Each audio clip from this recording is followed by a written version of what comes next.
Kia ora. We are learning to identify non-fiction text type structures and the different text structures that you might come across in non-fiction text. So what is a text structure? A text structure can be introduced in a text topic, so an example is a topic, and inside the topic the author will be including different traits, and inside those traits there'll be lots of little details. So similar before that you've had across with facts and detail, you're going to be looking at all the different layers of the text type structures and how you're going to acquire that information. So an example here is that we have the topic, which are cats, and then we've got the traits, the main traits of the topic. So physical appearance is the main trait of a cat, but inside the physical appearance, they've also got specific details like the tongue, the size, or the fur. We also have another trait, which is the habitat, and then we've got that separated into two different types, which is the detail of the domestic cat in comparison to the wild cat. And then, of course, we've got diet. So just to remind yourself, you have the main topic, then you have the traits, which are the physical appearance, the habitat, and the diet, and then you're looking at the detail around those specific traits. Another example of looking at a different text type structure could be an argument. So you look at the claim, you'd have a look for the reason, and then some evidence. You'd think about the counterclaim, and then whether or not the author would refute it, the refutation of that argument. So that may look something a little bit similar to this. So dogs make better pets than cats. That's an argument.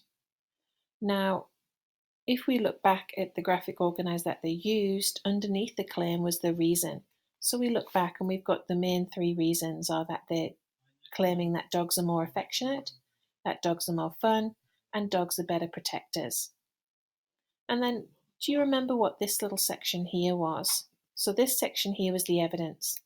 So providing the reader with the evidence. So claiming that they're more affectionate because they say that the dog would meet you at the door, it wags its tail, and most cats do neither. And that is very true. As a cat owner, my cat does not wag his tail, nor does he greet me at the door. But he's still very affectionate. And underneath that, we have got that cats are easier to care for. So remember, we had to make a counterclaim. So the pros and the against when you're making your claim.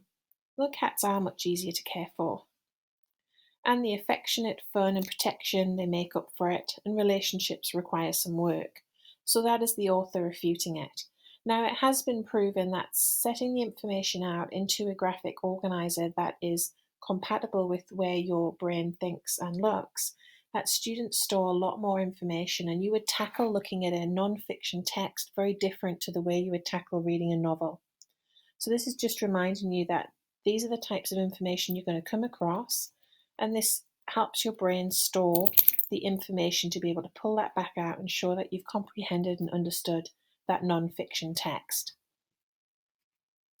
Here are some different examples of graphic organizers. Some of them you may have already come across in your class with your teacher. So we've got description, which I showed you at the beginning. We've got a sequence, which you would have followed for a sequence of events. We've got a comparison. We've got a little chart here that enables us to compare. We've got a cause and effect.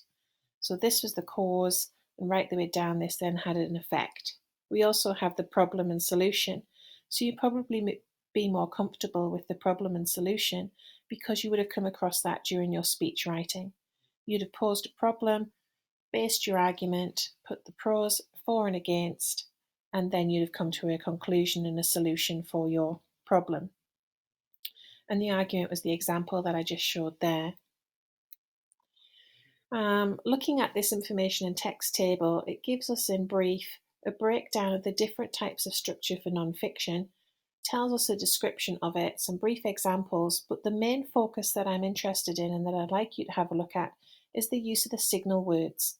So if you were looking at a description, and you know that you're looking at a type of description because it's got this type of language being used in it. It's saying, for example, in particular, for instance, to illustrate, such as, most, important, and another.